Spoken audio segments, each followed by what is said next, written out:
Brought to you by V-Guard, co-powered by Sensodyne and Vimal. ಬಾಯಲ್ಲಿ ಹೇಳಿ ಕೇಸರಿ.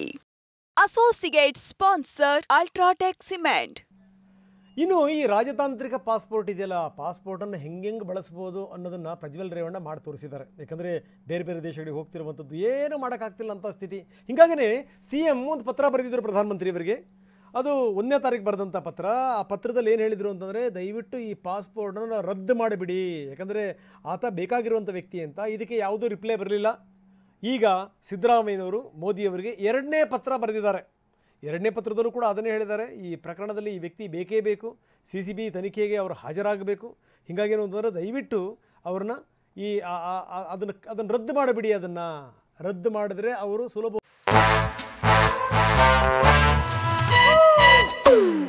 Come, come, my love, please don't say no, baby. Come, my love. V-Guard ನ air coolers extra large cooling pad ನೊಂದಿಗೆ ಇದು ಎಂತೆಂಥವರನ್ನು cool ಆಗಿಸುತ್ತೆ. V-Guard air coolers, long lasting cooling. ಸಿಗ್ತಾರೆ. ಇಲ್ಲ ಅಂತಂದರೆ ದೇಶ ತೊರೆದು ತಲೆಮರೆಸ್ಕೊಂಡಿರೋಂಥ ವ್ಯಕ್ತಿ ಸಿಗಲಿಕ್ಕೆ ಸಾಧ್ಯ ಇಲ್ಲ. ಹೀಗಾಗಿ ದಯವಿಟ್ಟು ಈ ರಾಜತಾಂತ್ರಿಕ ಪಾಸ್ಪೋರ್ಟ್, ಆ ಸಂಖ್ಯೆ ಕೂಡ ಹಾಕಿದ್ದಾರೆ, D113550. ಸೊ ಅದರ ಸಂಖ್ಯೆ, ಅದನ್ನು ಬಳಸ್ಕೊಂಡು ಜರ್ಮನಿ ಪರಾರಿಯಾಗಿದ್ದಾರೆ, ಬೇರೆ ಬೇರೆ ಕಡೆಗೂ ಕೂಡ ಹೋಗ್ಬೋದು, ವಿಚಾರಣೆಯಿಂದಲೂ ಕೂಡ ದೂರ ಇದ್ದಾರೆ, ತಪ್ಪಿಸ್ಕೋತಾ ಇದ್ದಾರೆ. ದಯವಿಟ್ಟು ಈ ರಾಜತಾಂತ್ರಿಕ ಪಾಸ್ಪೋರ್ಟ್ನ ರದ್ದು ಮಾಡಿಬಿಡಿ ಅಂತ ಪತ್ರವನ್ನು ಬರೆದಿದ್ದಾರೆ.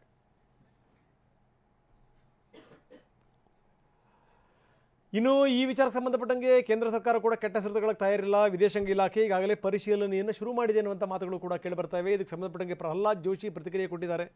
ಪ್ರಜ್ವಲ್ ಪಾಸ್ಪೋರ್ಟ್ ವಿಚಾರಕ್ಕೆ ಸಂಬಂಧಪಟ್ಟಂಗೆ ಈಗ ಮತ್ತೊಂದು ಪತ್ರ ಹೋಗಾದಮೇಲೆ ವಿದೇಶಾಂಗ ಸಚಿವಾಲಯ ಪರಿಶೀಲನೆ ಮಾಡ್ತಾ ಇದೆ, ಯಾವ ರೀತಿ ಆ ಪಾಸ್ಪೋರ್ಟನ್ನು ರದ್ದು ಮಾಡಬೇಕು ಅಂತ. 2 ಬಾರಿ ಪತ್ರ ಹೋಗಿದೆ CMದು. ಇನ್ನು ಈ ವಿಚಾರಕ್ಕೆ ಸಂಬಂಧಪಟ್ಟಂಗೆ ಅನಗತ್ಯವಾಗಿ BJPಯ ಮೇಲೆ ಗೂಬೆ ಕೂರಿಸುವಂಥ ಪ್ರಯತ್ನವನ್ನು ಕಾಂಗ್ರೆಸ್ ಮಾಡ್ತಾ ಇದೆ, ಮುಖ್ಯಮಂತ್ರಿಗಳು ಮಾಡ್ತಾ ಇದ್ದಾರೆ ಅಂತಾರೆ ಪ್ರಹ್ಲಾದ್ ಜೋಶಿ ಹೇಳ್ತಾರೆ, ಇದು ಮೊದಲವರನ್ನ ಹೋಗಕ್ಕೆ ಬಿಟ್ಟಿರುವಂಥವ್ರು ಯಾರು? ನಮ್ಮ ವಿಶೇಷ ಸಂದರ್ಶನದಲ್ಲೂ ಕೂಡ ಪ್ರಹ್ಲಾದ್ ಜೋಶಿ ಅದನ್ನೇ ಹೇಳಿದರು. ಸಿದ್ದರಾಮಯ್ಯನವರು ರೇವಣ್ಣವರು ಬಹಳ ಆತ್ಮೀಯರು, ಅವರೆಲ್ಲೋ ಒಂದು ಕಡೆ ಋಣ ತೀರಿಸಬೇಕಾಗಿತ್ತು, ಹಾಗಾಗಿ ಅವ್ರನ್ನ ಹೋಗಕ್ಕೆ ಬಿಟ್ಟರು ಅನ್ನುವಂಥ ಮಾತನ್ನು ಹೇಳಿದರು ಪ್ರಹ್ಲಾದ್ ಜೋಶಿ. ಈಗ ಅದೇ ಮಾತನ್ನು ಹೇಳಿದ್ದಾರೆ, ಅನಗತ್ಯವಾಗಿ BJPಯ ಮೇಲೆ ಗೂಬೆ ಕೂರಿಸುವಂಥ ಪ್ರಯತ್ನವನ್ನು ಕಾಂಗ್ರೆಸ್ ಮಾಡ್ತಾ ಇದೆ ಅಂತಾರೆ ಜೋಶಿ. ಯಾವುದೇ ಡಿಪ್ಲೊಮ್ಯಾಟ್ ಪಾಸ್ಪೋರ್ಟ್ ಇತ್ಯಾದಿ ರದ್ದು ಮಾಡಲಿಕ್ಕೆ ಅದರದ್ದೇ ಆದಂಥ ಪ್ರೊಸೆಸ್ ಇದೆ.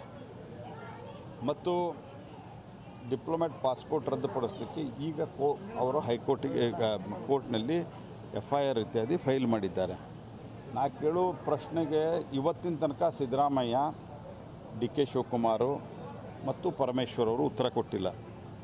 21ನೇ ತಾರೀಕು ಈ ಎಲ್ಲ ಕ್ಲಿಪ್ಪಿಂಗ್ಸ್ಗಳು, ಪೆನ್ಡ್ರೈವ್, ಮೊದಲನೇ ಪೆನ್ಡ್ರೈವ್ ಬಂದದ್ದು 21ನೇ ತಾರೀಕು.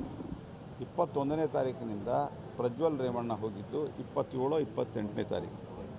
8 ದಿವಸ ಏನು ಕತ್ತೆ ಕಾಯ್ತಿದ್ರಿ ನೀವು? ಉತ್ತರ ಯಾಕೆ ಕೊಡ್ತಾ ಇಲ್ಲ? ಯಾಕೆ ಅವ್ರ ಮೇಲೆ FIR ಮಾಡಿ ಅವ್ರನ್ನ ಡಿಟೈನ್ ಮಾಡಲಿಲ್ಲ ನೀವು? ಈಗ ಅಲ್ಲಿ ಹೋದ ನಂತರ ಯಾರನ್ನೇ ಆದರೂ ಸಹಿತ ಅಲ್ಲಿ ಹೋದ ನಂತರ ಅವ್ರನ್ನ ಅಲ್ಲಿಂದ ತರೋದಕ್ಕೊಂದು ಪ್ರೊಸೆಸ್ ಇದೆ.